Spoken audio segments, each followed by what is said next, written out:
താങ്കൾ എന്താണ് പറയാൻ ഉദ്ദേശിക്കുന്നത്? അത് ഓപ്പണായിട്ട് പറയണമെന്നല്ല ഞാൻ പറയുന്നത്. നേരെ മറിച്ച് UDF ഇത്രയും കാലം UDF പുറത്തുനിന്ന് UDF ആക്രമിച്ച ഒരു MLA ഇടക്കാലത്ത് അതിൽ നിന്ന് മാറ്റം വന്നുവെങ്കിൽ തന്നെയും എന്താണ് താങ്കളുടെ രാഷ്ട്രീയമായി അവിടെ പറയാൻ ആഗ്രഹിക്കുന്നത്?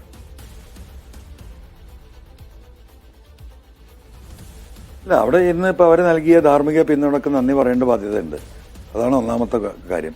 രണ്ടാമത്തെ കാര്യം, ഈ മലയോര കർഷകരുമായി ബന്ധപ്പെട്ട വിഷയങ്ങൾ അദ്ദേഹം ഈ കാര്യങ്ങളൊക്കെ നന്നായി മനസ്സിലാക്കിയിട്ടാണല്ലോ ഇപ്പോൾ ലീഗ് സമരം ശക്തമാക്കുമെന്ന് ബഹുമാനപ്പെട്ട കുഞ്ഞാലിക്കുട്ടി സാഹിബ് പറഞ്ഞത്. ആ കാര്യങ്ങളുമായി ബന്ധപ്പെട്ട എൻ്റെ ചെറിയ ചില അറിവുകളുണ്ട്. അത് അദ്ദേഹത്തിനോട് കൺവേ ചെയ്യും, അത്രേ ഉദ്ദേശിക്കുന്നുള്ളൂ.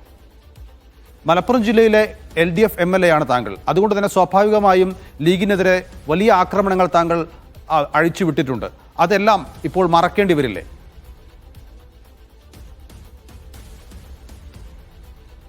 തീർച്ചയായിട്ടും രാഷ്ട്രീയത്തിൽ ചില നിലപാടുകൾ എന്ന് പറയുന്നത് ഇരുമ്പൊലൊക്കെ ആയിട്ട് നിർത്താനൊന്നും പറ്റില്ല.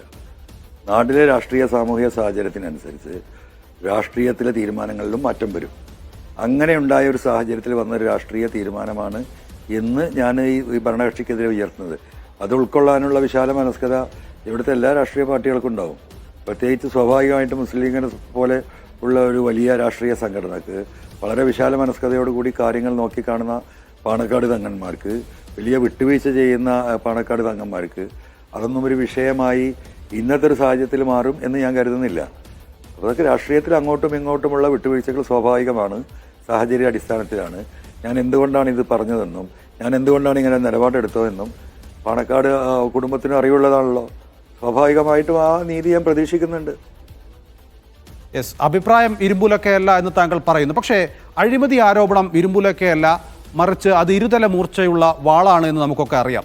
താങ്കൾ പ്രതിപക്ഷ നേതാവിനെതിരെ 150 കോടിയുടെ ഒരു അഴിമതി ആരോപണം ഉന്നയിച്ചിരുന്നു. ആ ആരോപണത്തിൽ താങ്കൾ ഇപ്പോൾ ഉറച്ചു നിൽക്കുന്നുണ്ടോ?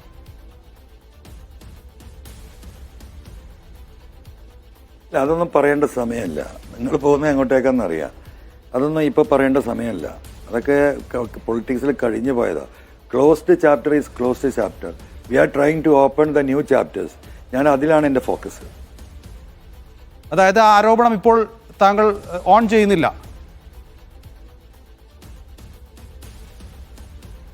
It is A closed chapter. Yes, ഏതായാലും UDF എന്ന് പറയുന്ന സംവിധാനത്തെക്കുറിച്ച് താങ്കൾക്കറിയാം. അവിടെ ഞാൻ നേരത്തെ സൂചിപ്പിച്ചതുപോലെ സീറ്റുകൾ വീതം വെക്കുക എന്നുള്ളത് വളരെ പ്രധാനപ്പെട്ടതാണ്. അങ്ങനെ സീറ്റുകൾ വീതം വെക്കപ്പെടുമ്പോൾ പലപ്പോഴും നേരത്തെ ഷിബു ബേബി ജോൺ അടക്കമുള്ളവർ താങ്കൾക്കെതിരെ രംഗത്ത് വരികയും ചെയ്തിരുന്നു. എന്നാൽ പലയിടത്തും ലീഗിൽ നിന്നുള്ള പല നേതാക്കളും കോൺഗ്രസിൽ നിന്നുള്ള പല നേതാക്കളും താങ്കൾക്ക് അനുകൂലമായ നിലപാട് സ്വീകരിക്കുകയും ചെയ്തിരുന്നു. ഈ എതിർപ്പുകളെ പൂർണ്ണമായും ഇല്ലാതാക്കാൻ എന്ത് ചെയ്യാനാകുമെന്നാണ് താങ്കൾ പ്രതീക്ഷിക്കുന്നത്? ഞാൻ സീറ്റിന് വേണ്ടിയല്ലല്ലോ പോകുന്നത്.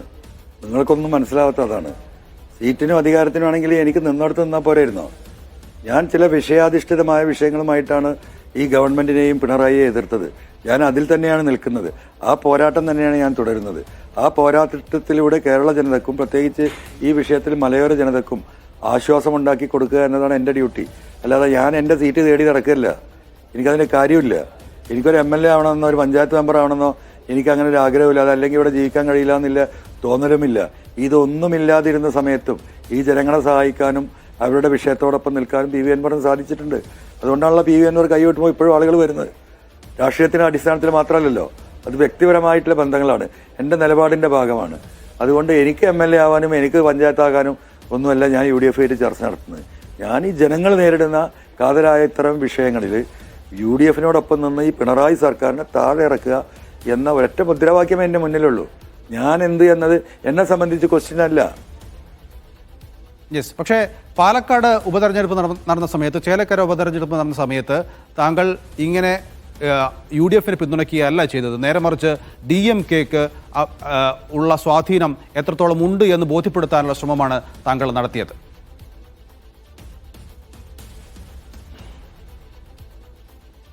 അതൊക്കെ കഴിഞ്ഞു. താങ്കൾ പറഞ്ഞത് തെറ്റാ. പാലക്കാടിന് പിന്തുണ കൊടുത്തല്ലോ, വയനാട് കൊടുത്തു, മറ്റു സ്ഥലത്ത് മത്സരിച്ചു. It is closed chapter. കഴിഞ്ഞത് കഴിഞ്ഞു. ഇനി നമുക്ക് മുന്നോട്ടുള്ള പ്രയാണമാണ്. അപ്പോൾ ആ കാര്യത്തിനെ കുറിച്ച് എന്തെങ്കിലും ഉണ്ടെങ്കിൽ നമുക്ക് സംസാരിക്കാം. അത്രയേ ഉള്ളൂ. ഇക്കാര്യത്തിൽ അതായത് ഇപ്പോൾ താങ്കൾ ഏറ്റവും ഒടുവിലായി UDFന് പിന്തുണ അർപ്പിച്ചുകൊണ്ട് വരാനുള്ള സാഹചര്യം ഈ വന നിയമവുമായി ബന്ധപ്പെട്ടാണ്. ഈ വന നിയമവുമായി ബന്ധപ്പെട്ട് താങ്കളെ അറസ്റ്റ് ചെയ്യുന്നു, താങ്കളെ റിമാൻഡിലാക്കുന്നു, ഇതൊക്കെ ചെയ്യുന്നു. ഇങ്ങനെ ചെയ്യുന്നത് എന്തുകൊണ്ടാണ്? കാരണം താങ്കൾ UDF പോകുമെന്ന് LDF അല്ലെങ്കിൽ CPM മുൻകൂട്ടി കാണുന്നുണ്ടോ?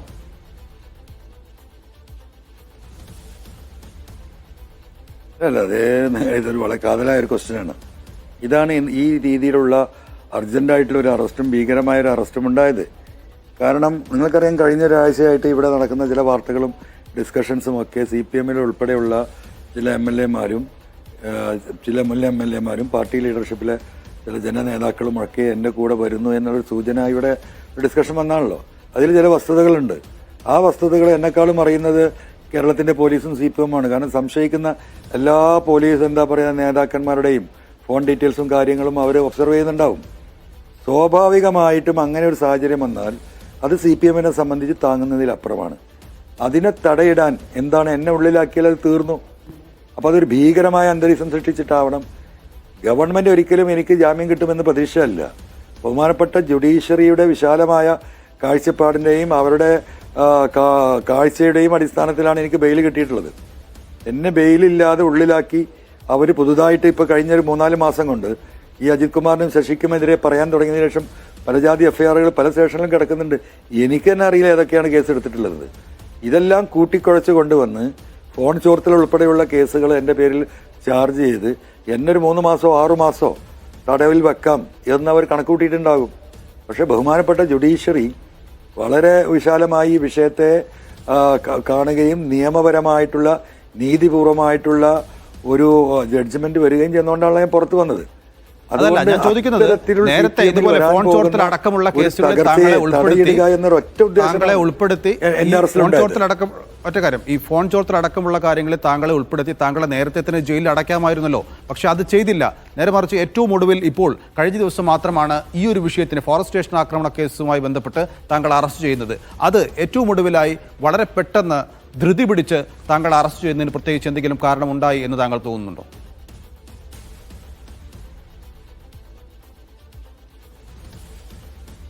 അതെല്ലാം ഞാൻ പറഞ്ഞത്. ഇപ്പം ഈ ധൃതി പിടിച്ച് അറസ്റ്റ് ചെയ്യാനുണ്ടായ കാരണം LDF-ൽ നിന്നും CPM-ൽ നിന്നുമുള്ള നേതാക്കളുടെ ഒരു എന്താ പറയുക അടിയിളക്കം, എൻ്റെ കൂടെ വരാനുള്ള സാധ്യത, അതിനെ തടയിടുക എന്നത് മാത്രമാണ് ഉദ്ദേശിച്ചത്. താങ്കൾ കഴിഞ്ഞ ദിവസം താങ്കൾ അറസ്റ്റ് രേഖപ്പെടുത്തിയ ശേഷം താങ്കൾ മാധ്യമങ്ങളോട് പ്രതികരിച്ചപ്പോൾ ആദ്യം പറഞ്ഞത് ഇത് പിണറായി വിജയന്റെ മുസ്ലിം വിരുദ്ധതയാണ് എന്നുള്ളതാണ്. താങ്കൾ എന്തുകൊണ്ടാണ് ഈ വനനിയമവുമായി ബന്ധപ്പെട്ട് താങ്കൾ അറസ്റ്റിലാകുമ്പോൾ അത് മുസ്ലിം വിരുദ്ധതയുടെ പേരിൽ അറസ്റ്റിലാകുന്നു എന്ന് അതിനെ ചുരുക്കിക്കളയുന്നത്?